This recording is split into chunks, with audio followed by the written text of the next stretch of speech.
This podcast is sponsored by nobody. Hey dudes, welcome to Splat from the Past, the ladies themed horror sci-fi show where things can get totally radical. Now today I will be welcoming Norma Safford Vela.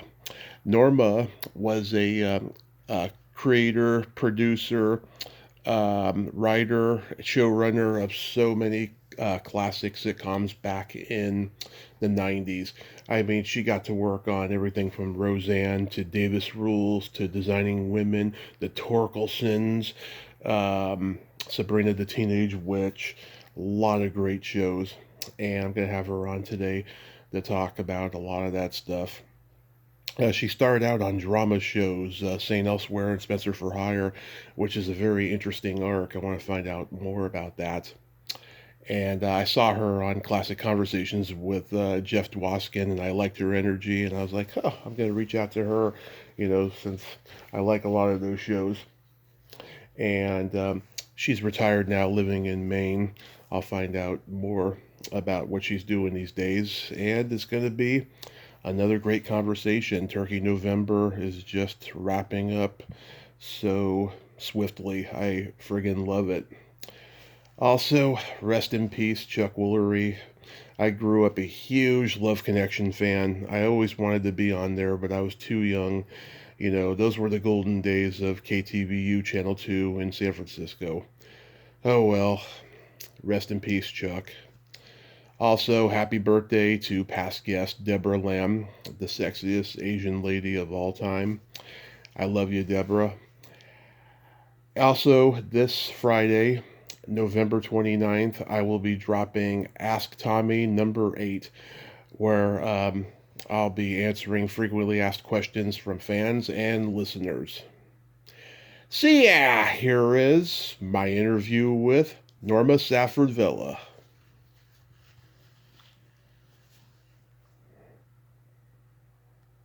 Hey Norma, welcome to the show. How are you today?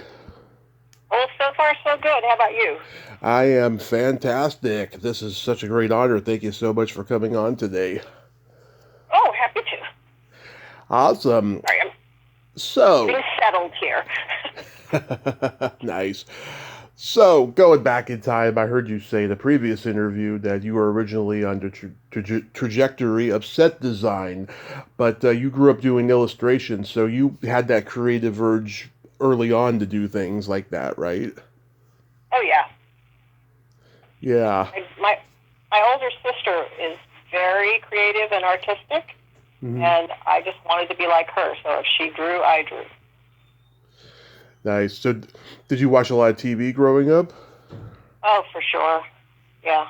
Of course, now I go back to when it was mostly black and white TV, and we had 3 channels plus the education channel. Hmm. Uh, cartoons only on Saturday mornings, things like that.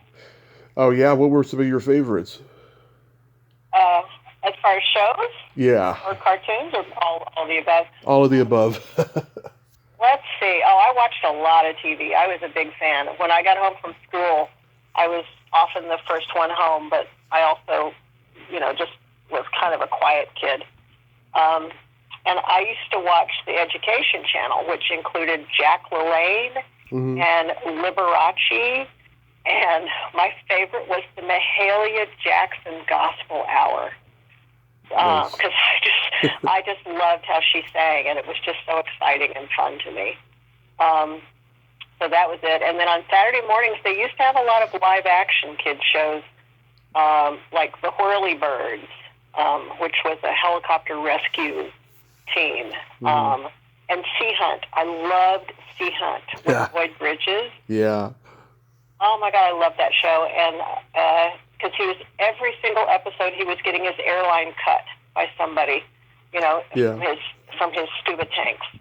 And as soon as he got his airline cut, I would start to hold my breath to see if I could hold my breath as long as he could. It was so stupid. Yeah, he put his sons on that show. That was like their first acting jobs. Yeah, yeah. And then, all the stupid shit, Flipper and the Walt Disney Wonderful World of Color. And Mm-hmm. all of those things. And then when things like Star Trek came out, I was absolutely addicted to that. Nice. Did you ever try to be a writer on, or a producer on Star Trek shows? No, because I'm not a real sci-fi type. I'm more, family and slice of life kind of writer. Yeah, you're just a casual watcher of the sci-fi. Well, because it was a brand new thing. Star Trek was really groundbreaking at the time. And Twilight Zone. Oh, love Twilight Zone. Yeah. Love and it. That's brilliant show. You probably didn't know then too that TV had writers. You probably learned that as time went on. I learned that from the Dick Van Dyke Show. Mm-hmm. That TV had writers, and that women could be TV writers. Mm-hmm. So that was also a big deal to me. Yeah. It never occurred to me that I could do that, though. Oh, yeah. I didn't realize that there were TV writers until I learned how to read, and then I was reading the credits, Yeah, like Madeline Pugh. Mm-hmm. One. But yeah, and I Love Lucy, another favorite show, of course. Yeah, of course. It's too many shows. Too many old shows. Yeah. So you're born and raised in Texas? Yes. Yeah. What part? I started out in Houston, mm-hmm. and then we briefly moved to Canada, and then we were, all the kids, my sister and my brothers and I were sent to a boarding school in San Antonio for a while, mm-hmm. And then back to Houston, and then to Dallas, and then to Austin. What brought you to Canada? My dad was in the oil business. Oh, okay. And he got a job up there. Nice. So, yeah, it was fun. So after high school, did you attend college? Yep, went to the local junior college because that's what I could afford to do, and focused on both ceramics and theater. And not necessarily set design at that point. I was kind of doing everything. I was in shows as an actor. Mm-hmm. I was a costume designer and sewer, and built sets and designed sets and did lights. And we did all of it. And it was a really great theater program. We had a brand new theater in Mesquite, Texas, at Eastfield Junior College. And the teacher was from Yale, and he was young and dynamic and just had all kinds of incredible ideas. We had a bus and truck theater company. We did the American premiere of a show from London that he had seen. Just amazing. It was fabulous. Wow. Did you realize after a while you didn't want to act? I think the theater decided they didn't want me to act. Oh, that's hilarious. Did you have any classmates there that we would know? Let's see. Not the junior college level. Mm-hmm. I don't think there was anybody there that really went on to do big. When I was at the University of Texas, we had some people who went on to Broadway. Nice. And did very well. Nice. Yeah, you worked as a courtroom stenographer for a while. Yeah, that's kind of a weird job.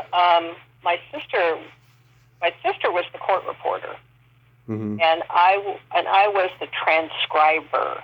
So in those days, they used their little court reporting machine that wrote in a kind of a shorthand, and then the reporter would read it back into a tape recorder, and then I would listen to the tape recorder and type from that.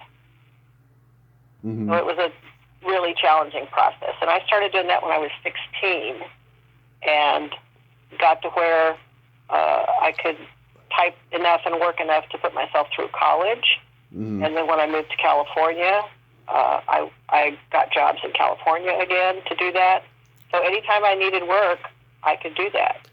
And even after I retired, I still type summaries of depositions right now because it's fascinating because you hear people's voices in writing, and it really helped me learn to write dialogue, more realistic dialogue, because I had heard hundreds of thousands of voices over all those years. Yeah, I don't know how you do it. I can type 100 words a minute, but I can't copy a person's word for word. It's a skill. Yeah. It really is a skill. So what year did you move to LA? 1981. Wow. And did you do any set design at first? I started, before I moved to California, my husband and I moved to California, I had started a small sort of commercial set design business where I would build sets for print ads or commercial ads. Mm-hmm. And I quickly learned that I was not only terrible at it, but I really hated taking direction from people who didn't know what they were talking about. Yeah. And I was kind of a real Miss Bossy Pants. Yeah. And I also worked as the art director for a PBS, for several PBS TV shows. The University of Texas had the KLRN PBS station in-house at their theater, at their television, radio, television, and film department. And I worked there on a kid show called Sonrisa. There was another little show called Can Do, which was about a handicapped girl who had magical powers, which was really fun. Wow. But that's where Austin City Limits is produced. Oh, yeah. In that same, and I helped rebuild a set for that one year. I did a lot of that kind of work. And I just quickly realized that I was really just not good at it. I loved the construction part of it, but I was not a good designer. Oh.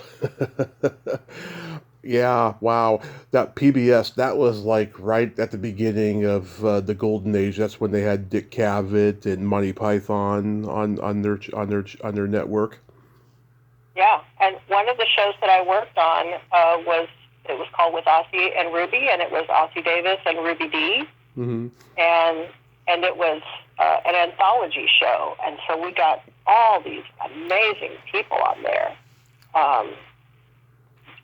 For different, we did readings of plays by Langston Hughes. We had, I'm trying to remember all of the people. The musicians would come on, actors, Kevin Jones. I can't remember them all. Yeah. I'll have to go look. Or Kevin Hooks, rather. Oh, Kevin Hooks, yeah. Yeah, Kevin Hooks. So how does writing for TV come about? Well, we moved to California because my husband was an actor, and he had been in a couple of movies in Texas, and everybody said, you got to move to California if you want to be a real actor, you got to move to California. And so I was like, okay, great, let's move to California, fine, I don't care. And I was going to try and do that design work there or whatever. I knew I was going to be in some sort of creative business like that. And I applied at all the different studios, be a secretary or a writer's assistant, and I finally got hired at MTM for a development. I was a secretary to two guys who were doing development work. And I was, I made friends with the HR department because that's what you do if you're smart. And so I got to go work in the casting office. I got to go work for, if they needed somebody on other shows like Lou Grant or WKRP. And then one day, the HR gal called me in and she took my resume and she tore off the bottom where it says special skills.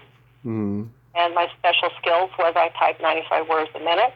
And she handed me that and threw the rest of it away with all of my experience and education.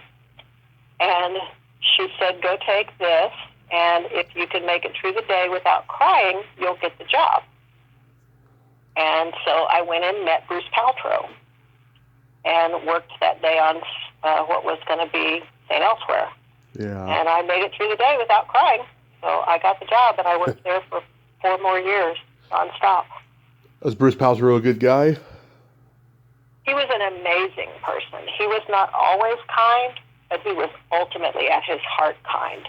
Mm-hmm. He started the careers for so many people that the DGA created an award for him called the Diversity Award, mm-hmm. because he hired so many women and people of color and gave them all a start in their careers. And he assumed that if you came to work for him, you wanted to go somewhere. You didn't want to stay a secretary. You didn't want to stay a PA. Mm-hmm. You wanted to learn to be a producer or a writer or a director.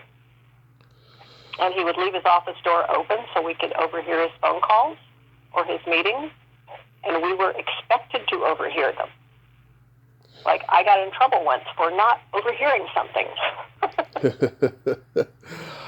Yeah, St. Elsewhere had one of the best ensemble casts of all time. Everyone on there went on to a great career.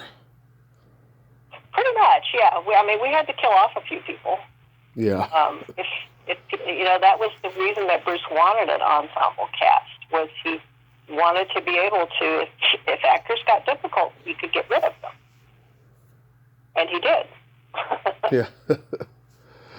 Yeah, I just talked to Cindy Pickett a few weeks ago. Did you work with her? Yes, yeah. And Cindy actually went to the same high school as my sister, which was kind of funny. Wow. Yeah, Texas. Yeah, her father, Cecil Pickett, was a very celebrated theater director and teacher. Wow. Yeah, she told me that was her favorite job she has ever had in this business, and she told me a story I thought was pretty cool. She said that Denzel Washington told her when they were working together that he wanted to be Sidney Poitier, and I said, well, I think he accomplished that. Yeah. Doesn't necessarily. It was fun to have all of to know all of those people when they were just starting out was pretty fun. Yeah, I watched the Close Encounters episode. I was laughing at Oliver Clark crying like Mary Tyler Moore at the end of the finale.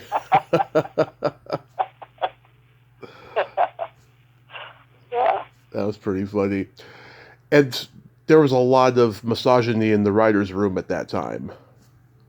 Well, it was a drama, so you didn't have a writer's room. Mm-hmm. Or the show didn't anyway. Mm-hmm. The writers were, you were given an assignment for a script, and the story was worked out with the producers.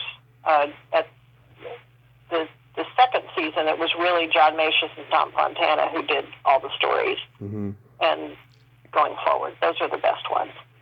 Yeah. So you were given a very brief story outline, and you went off and wrote a first draft. And then they read it, gave you notes, you got to try again, and then they took it away and they rewrote it. Whatever it needed done to it. Then you worked on Spencer for Hire. I liked this show when I was a kid. How was that experience? I loved that show. I loved it. I loved Hawk so much, and I loved the books already anyway. Mm-hmm. And that was my first real staff job. And it was fun because we worked in Los Angeles, but they shot in Boston. Right. So you didn't have to deal with actors or anybody else. You just came in and you wrote your little script and you went home, and it was great. And Juanita Bartlett was the executive producer, and she was amazing.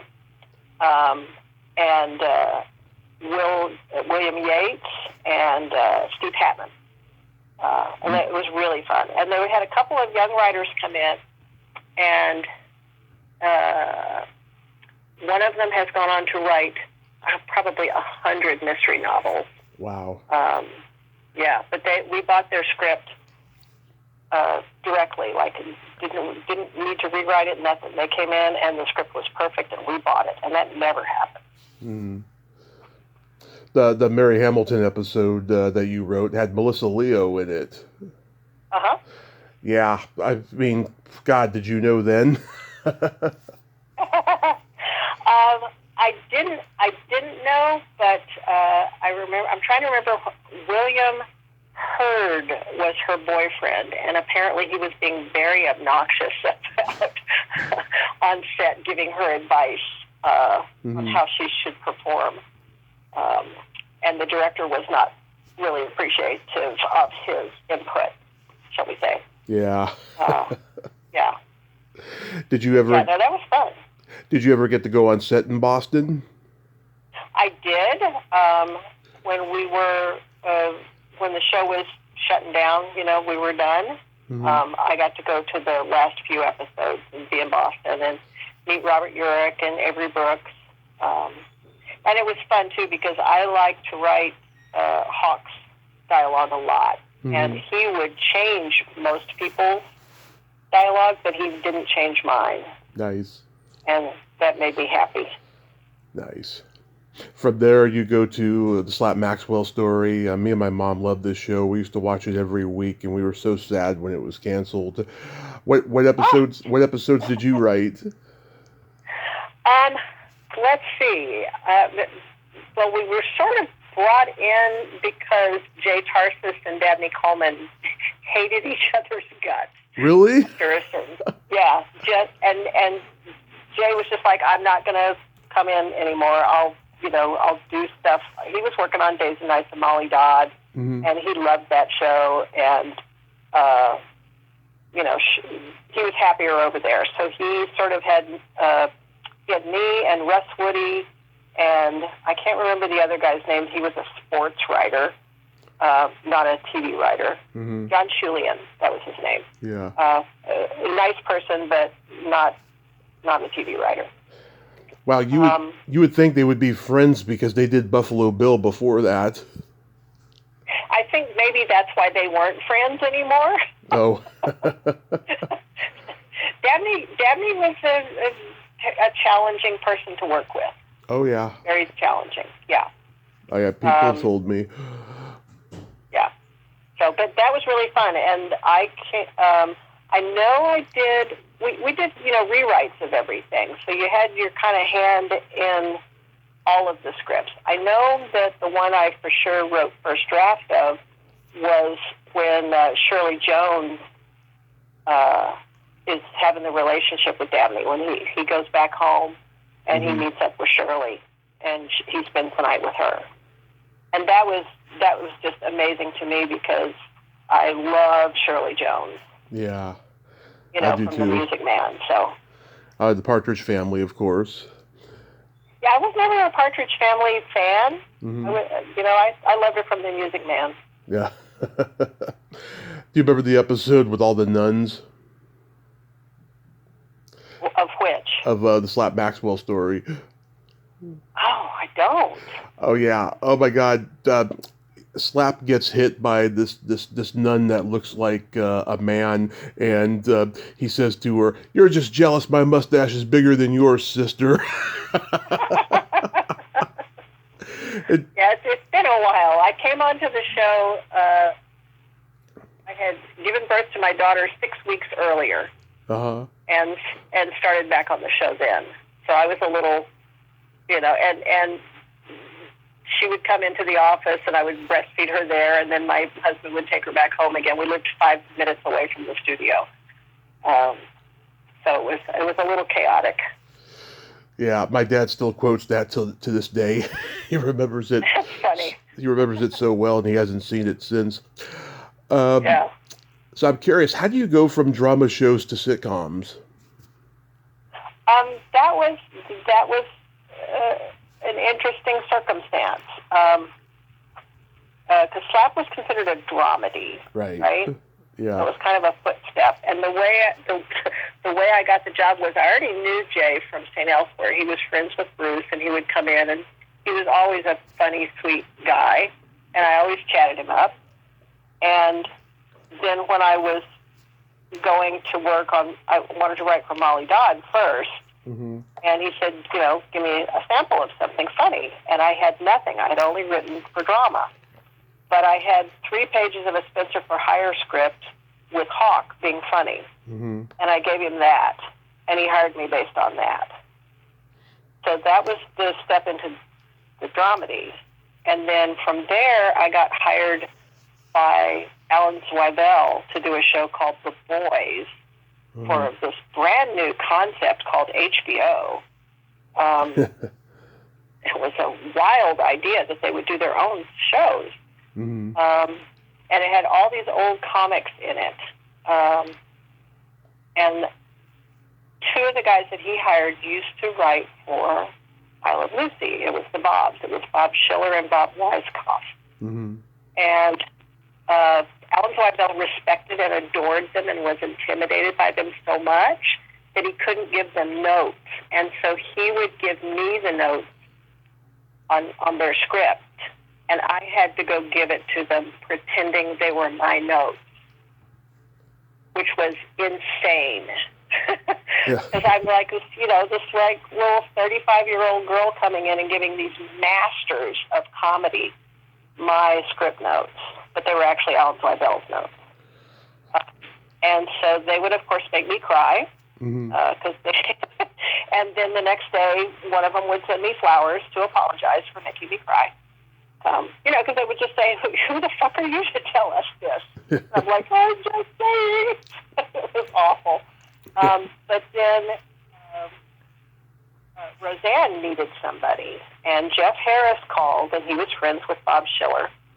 And he called and said, "Hey, I need a chick writer over here. Do you know anybody?" And Schiller said, "Well, we got a girl over here. She's not very funny, but she can write." And so Jeff Harris says, "Send her over here. Let me talk to her." So I interviewed, and I got hired on Roseanne, and I had to go in and tell Alan Zweibel I was quitting. And Sandy Wernick came in and said, literally, not even kidding, he said, "You'll never work in this town again if you quit this show." Which still makes me laugh. Like, nobody says that with a straight face. And that's how I got in. I wasn't very funny, but I could write. And I ended up working with Danny Jacobson and on Roseanne. So that was next. Oh, but you're hilarious, though. I mean, you've made me laugh in Facebook Messenger when I told you, I'm ready when you are. You were like, I was being precise 1 minute. It's hilarious. I think you're a little hard on yourself in the funny department. I think you're pretty funny. Well, I'm sufficiently funny that I could have a career. Yeah. I'll put it that way. But, compared to somebody like Danny Jacobson, I am like on the first floor, and he's, the Chrysler building. Yeah. So you get to Roseanne. All I have to say is, you poor thing. Yeah, thanks. We had the good year where she was just discovering her power and the power of cocaine. Yeah.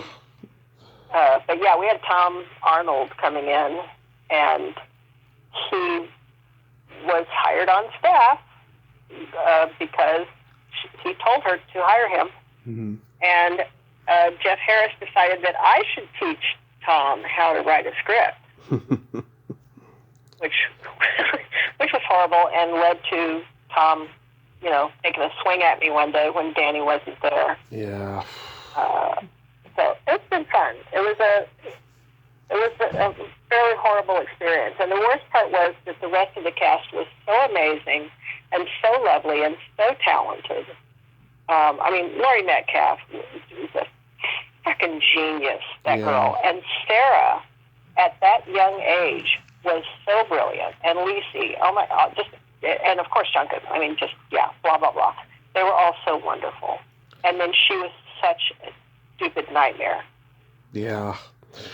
Yeah, the only good thing I've ever really heard about her is that later when Heather Matarazzo was on there, she opened up to her about her abusive relationship with her parents, and Roseanne offered to take her in. I loved hearing that. She passed on it for obvious reasons, but at least it was the thought that counts. Yeah. Well, she would do a lot of performative things. Early on, she took me out to lunch, and she was just like, we got women on this show, and I want to be sure that you could take over and do this and that. And then producers' meetings would come up, and she wouldn't include me in the invitation to the meeting. And I finally went to her and I said, Roseanne, if you want a woman's voice on the show, you need to invite the woman producer to the meeting. Yeah. That would help. Yeah. Wow.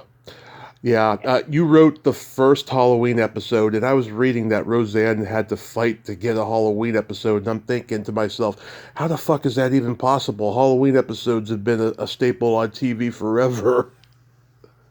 They actually haven't been, though. Yeah, they have been since that episode.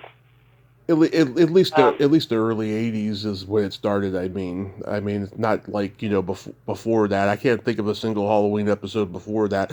But like even at that time, I'm having trouble fathoming that. Well, I don't remember it being a big fight. I just remember that Jeff talked to us and said, we need to do. The network wants us to do, holiday shows, and I was like, well, my favorite holiday is Halloween. That's the show I would write. He's like, great, do it.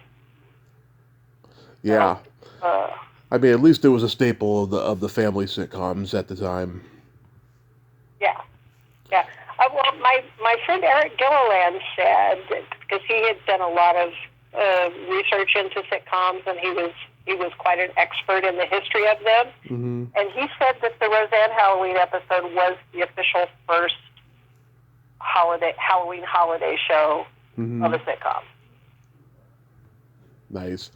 Were you there when they did the episode where Becky gets in trouble for giving the finger in the yearbook picture? No, I was only there for the second season, and then because we had only managed to make the show number one, we got fired. Okay. I can't remember what season that was, but I remember when it first premiered, and my mom said to me, if you ever do that, I'll kill you. Yeah, it would be a bad thing. No, we did Becky Got Drunk. Mm-hmm. We did that one, and Becky farted in school. That was not my favorite episode. Yeah, my freshman year football picture didn't end up in the yearbook because one of the guys on our team did like a West Side gang sign in the picture. I didn't see it until much later. Yeah. Let's see. I've talked to some of the Roseanne writers. Was Lois Bromfield there when you were there? Not that I recall. There was a bunch of staff writers in the second season, but Danny and I didn't really deal with any of them. Mm-hmm. A little bit with Joss Whedon. Okay. But mostly, they wrote a script or they didn't. We didn't care. Mm-hmm.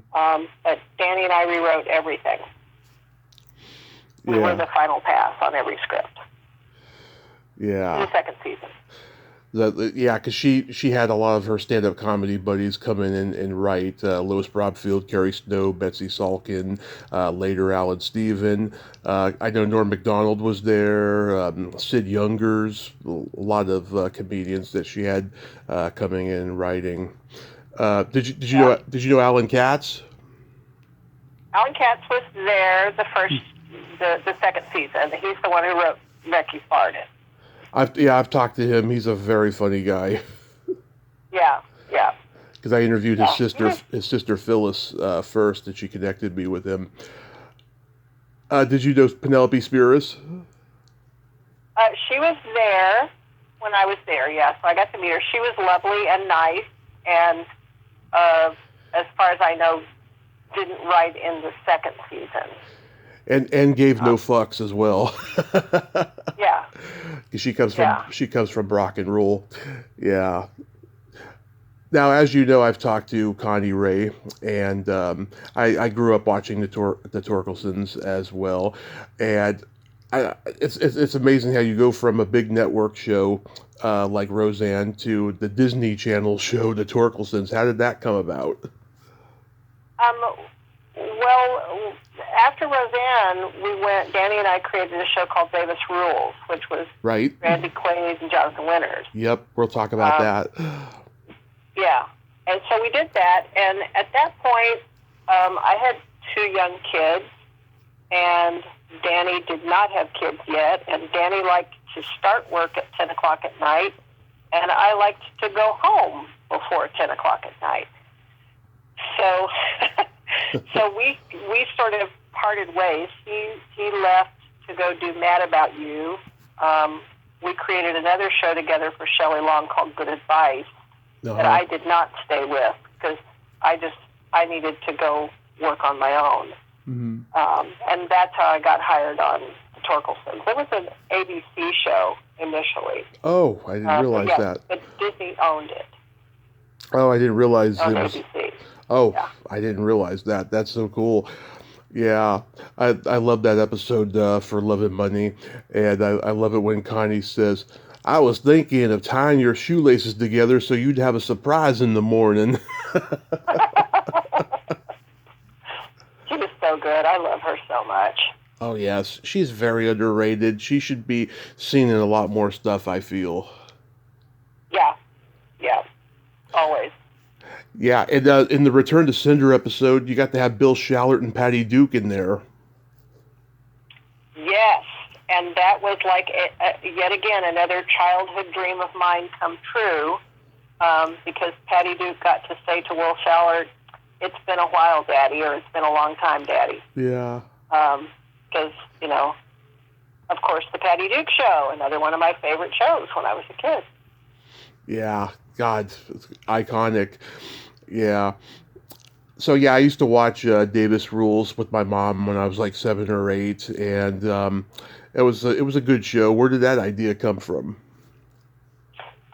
That came from Marcy Carsey, from Carsey Werner, mm-hmm. and she wanted to do something with Jonathan Winters because he's brilliant. Oh, yeah. And she wanted to do a show about education, and she wanted to keep me and Danny in the Carsey Werner family. So she said, "Can you, make up a show about education? Do that for me, and we'll go sell it." And literally, we went into ABC for the pitch meeting, where ordinarily you go in and you pitch all the characters and all the episodes and all kinds of. It's even worse now than it was then. But we literally walked in to Bob Iger's office, and Marcy said, "We want to do a show about education. We got Jonathan Winters. What do you think?" And Bob Iger said, "Yeah, great, go." That was the meeting. That's how we sold the show. Mm-hmm.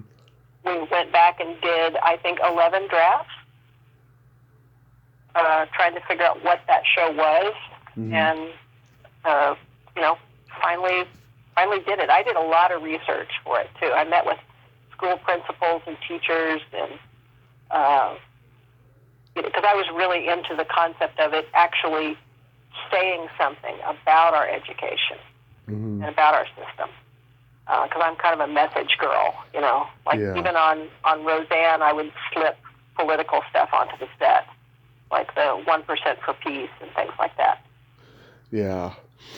How did Quaid come up? Because he was mostly a movie guy. He hadn't done like a ton of TV. He did that weird Saturday Night Live season in '85, but not much TV. How did he come up?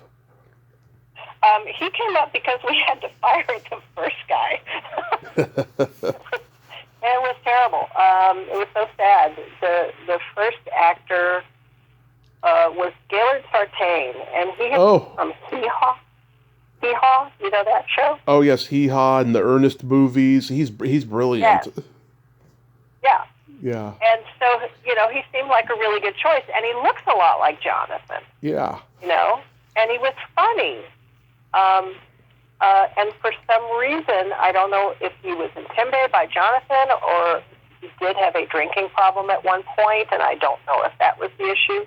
But he literally, during one of the scenes, I was behind the set telling him his lines. He couldn't remember his own lines, and he just froze. So he could have had some kind of mental health crisis. I don't know what it was, but he had to get fired. That's sad. And he was a sweet man, so I felt terrible. And then they got Randy Quaid, and an unfunny nightmare, who thought he needed to compete with Jonathan Winters. Like, Oh, who does that? I know he's already a brilliant comedic actor, Randy Quaid. You know. Yeah, but he's not Jonathan Winters. He's not remotely as funny as Jonathan Winters.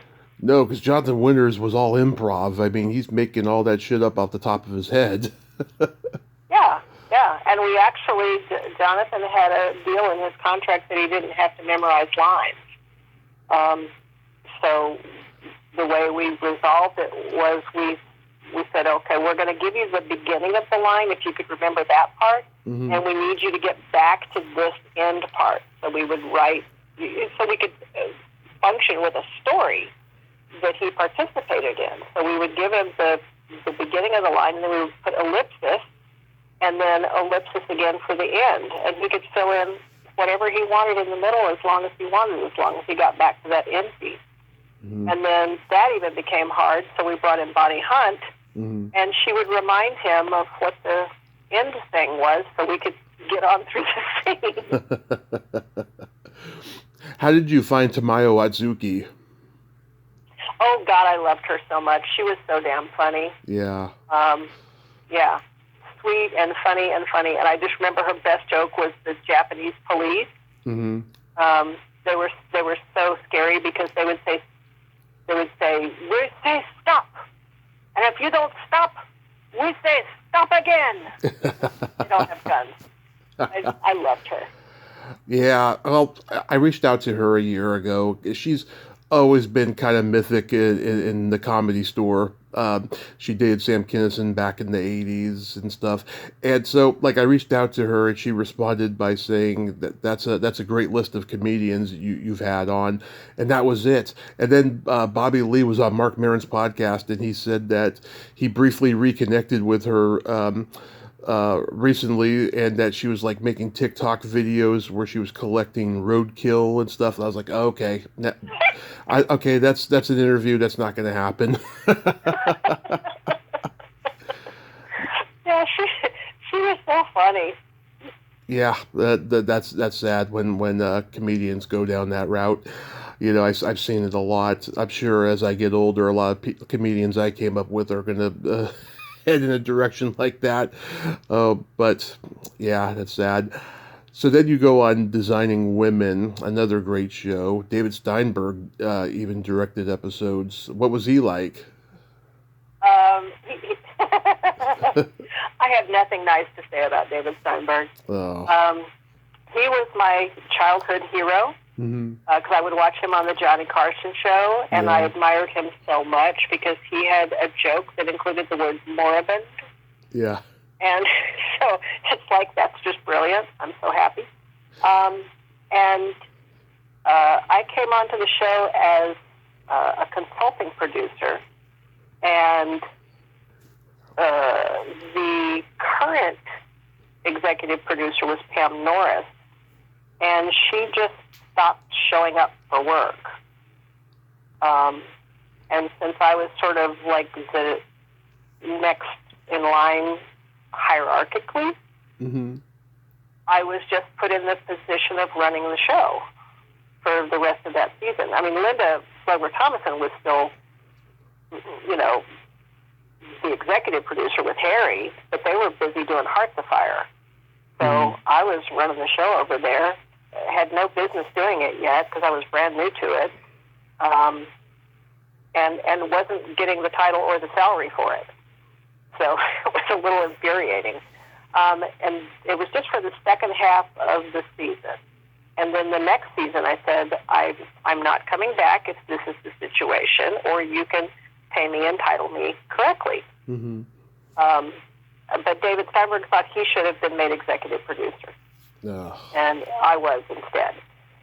And so he proceeded to undermine me and sabotage me until he could get me fired, which he did. That's awful. And then he got the show canceled. Awful. God, yeah, he was a brilliant comedian. I remember he had a bit about saying he was on probably the worst episode of The Tonight Show ever. The guests were Tony Bennett and him. Yeah. But Yeah. that's awful. I'm sorry you had that experience. Now for Yeah, and it broke my heart because I admired him so much, and I was like, why would you do that to me? he's a hero. And it wasn't about me. It was about he thought he should be the executive producer, and he wanted that title. He's a hero that disappointed, is what he is. Clay shoes. Yeah. Now, for people who don't remember, when George Foreman made his boxing comeback, he became bigger than he ever had been, and he had a sitcom that you were involved in called George. I remember when that was on. Did you know it from the beginning that it was going to be a disaster? Wait, was it a disaster? Yeah. I left part of the way through. So I love George Foreman, and I'm from Houston. He's from Houston. So, and my husband was a boxing fan, so I knew a lot about boxing. I admired him from his early days. So I was all on board with that. Now, Tony Danza was the nightmare. He was supposed to be sort of a silent partner in the deal, but he fell in love with the show, and he decided he wanted to take over. So it was kind of a repeat of the David Steinberg thing, where, I had a real specific idea for the show, and then he came in and took over, and I was like, okay, have fun, bye. Yeah. But it was the highest rated pilot in the focus groups that year. I don't doubt it because, a boxer having his own show is like, okay, we got to see how this is going to go. Yeah. But the kids in the show were really sweet, and Cheryl Lee Ralph was amazing. So I liked it. But yeah, it was the other two guys took over running the show, and I think that's kind of where it went. Yeah. Now, I've talked to the hilariously brilliant Jonathan Schmock, and you worked with him on Sabrina the Teenage Witch. Tell me about that experience. He was gone already. Oh. Okay. I guess he had written the first pilot, and then Nell Scoville took it and rewrote it and took creative by credit. Mm-hmm. Is my memory. Yeah. But yeah, again, I worked on that show for the first season. And it was not fun. Melissa was fabulous. Paula was lovely. I did a lot of casting with Paula. So that was fun because I hadn't done a lot of casting before, so that was fun for me. I did the voice of the picture, the talking picture, Louisa. Uh-huh. So the first season it was me. After that, I think it was Carolyn Ray. But the first season, Louisa was me. Mm-hmm. But Nell's contract was not renewed, and I was the baby that went out with the bathwater on that show. So that was unfortunate. How was working with Beth Broderick?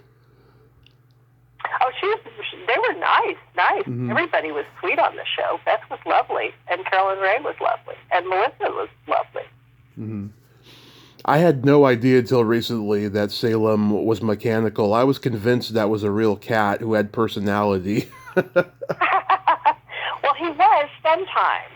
Some of the shots were the real cat, and some was the puppet. And the puppet was a huge challenge to create. We went through a lot of iterations of it because, the hardest part were the cat's ears, because cat's ears move in such a weird way. Mm-hmm. And the puppeteers were really struggling with that. And the fur I always thought looked awful. Robbie Benson directed the pilot. I heard he's a nice guy. Did you work with him?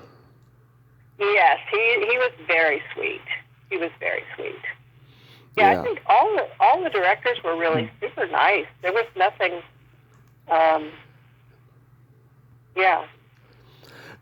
Bad. Do you remember? It must have been the second, third, or even fourth pilot. It was very early. There was a cold opening where Zelda took away Sabrina's belly button because she wanted it pierced. I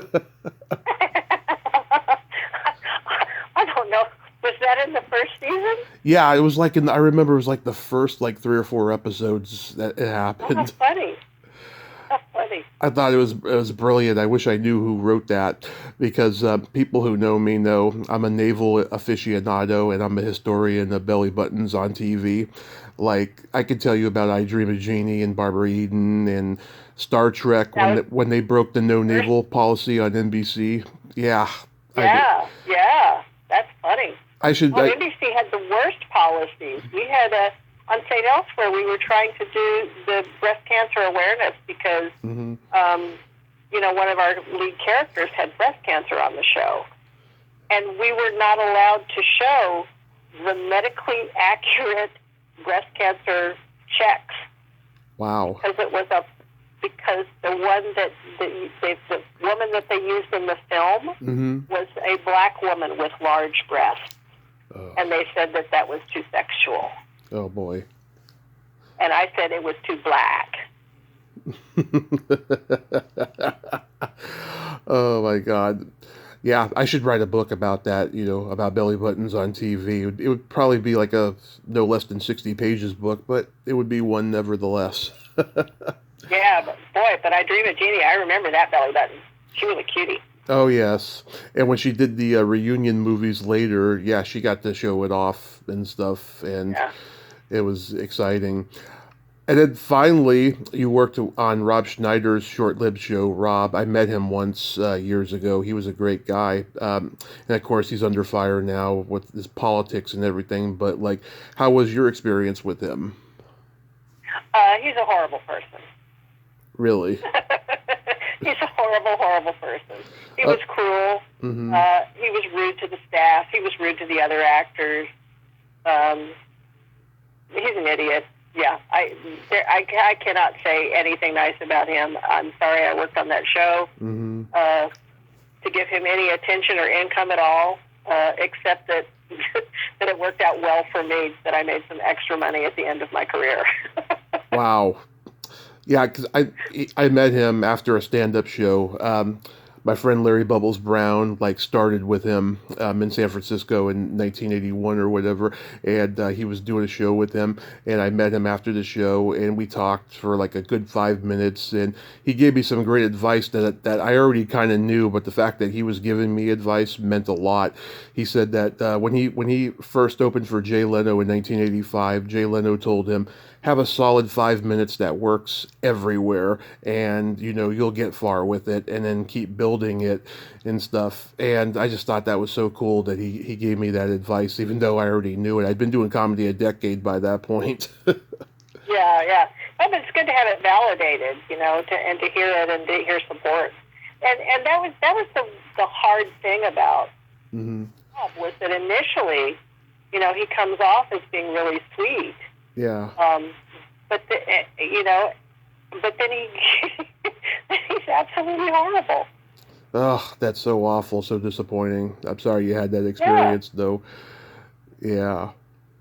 Yeah, so, my career, I sort of became known at a certain point for being able to work with difficult people. Oh. And so I ended up having to work with more difficult people. I wish I had that in me. I'll tell you.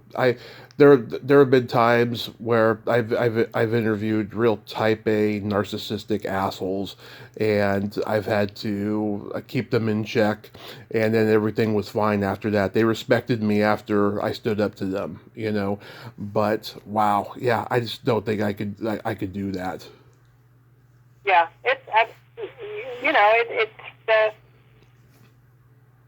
It's a matter of figuring out how you can make the situation work for both people. That's all. Yeah. Make it work for the network. So. I have the gift of being half Italian, half Irish, as well as being Croatian. So that's where that comes in. Like everybody. Yeah.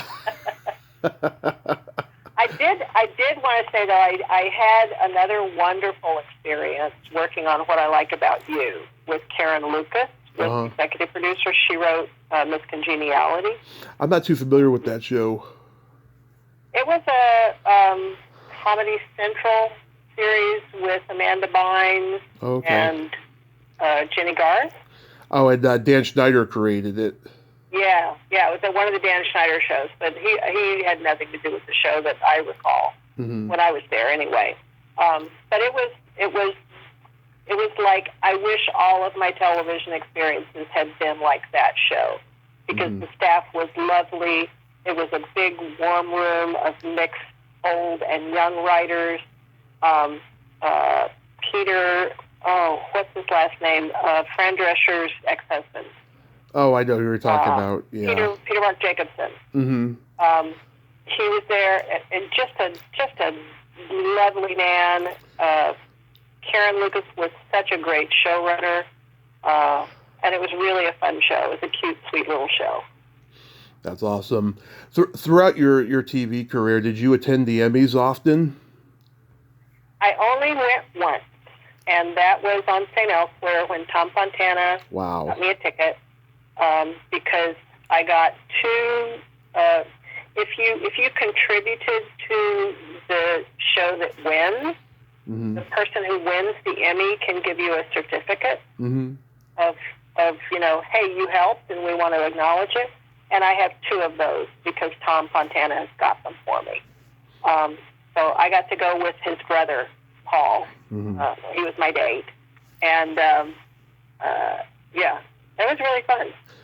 Wow. So yeah, I'm not a big awards person. I'm not a party person. I was the weird writer who lived 30 miles out of town on a farm. Yeah. Now, even after the success came, you're like, yeah, I don't need to go to the Emmys again. Yeah, I mean, why? I don't believe in competition in art anyway. I have a friend. She eventually became a stand-in. She actually worked on Roseanne toward the end.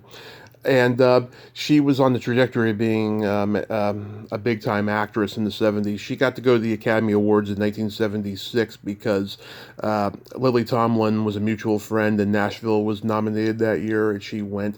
She said she saw the worst of the industry going to the Oscars and the after parties and whatever, and her whole life and trajectory changed that night. She's like, I just wanted to be a working actress, make a living, and treat people nice. I don't want to become an asshole. And I always thought that was so profound when she told me that. Yeah, I never got into the whole scene. The politics never worked for my brain, and the networking didn't really work for my brain. None of that. I wanted to ride horses and be with my kids. Oh. So these days you live in Maine. What brought you there, and what do you got going on these days? I know you've got Tether Made. Yes, I have a little business. I've been doing that for about 9 years, and I have a little store on my property. But I moved here because I got divorced in California, and my son was living in Pennsylvania and had a girlfriend, and they brought me up to Maine when I came to visit, and they said, isn't it beautiful? We just discovered how gorgeous it is up here. And my son didn't want me to be by myself and sad. And he said, hey, Mom, would you like to buy us a farm? and help take care of grandkids when we have them. And I was like, ooh, that sounds good. Get me the hell out of California. So I bought them a farm, and they're living on it. And we have 2 grandkids, and I'm about to go to Tennessee for the birth of my 3rd grandchild with my daughter. So, that's exciting. That's so wonderful. I do artwork and have my little store, and have grandkids that I homeschooled for the last 9 years. And that's about it. And people out here, no one gives a shit that I wrote for TV, which I love so much. Yeah.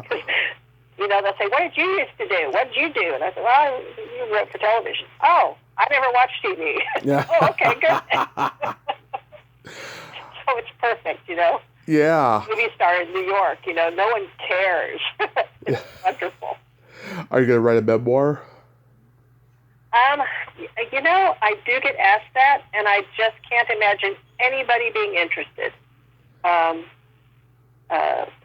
friend Eric, God, I loved him so much. Eric Gilliland was always saying, you got to write a book, you got to write a book. And Tom Fontana says the same thing. He's like, you got to write a book. And I don't know. I have some good stories. I do have some good stories. You do. John Stevens story is one of my best. You do. That's why I asked. Yeah. So real quick, we got to play my secret silly game. This is a series of silly slumber party questions. It's no win or lose. It's just pure fun.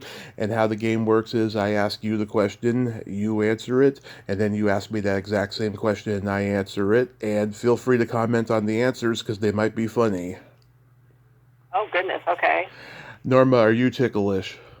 No, I'm not ticklish. Are you ticklish? Yes, I am. And if you tickle me without warning, I might hit you in the groin. Ooh. Yikes. Is your belly button an innie or an outie? My belly button is a very perfect innie. Is your belly button an innie or an outie? It is also an innie. What color are your toenails painted?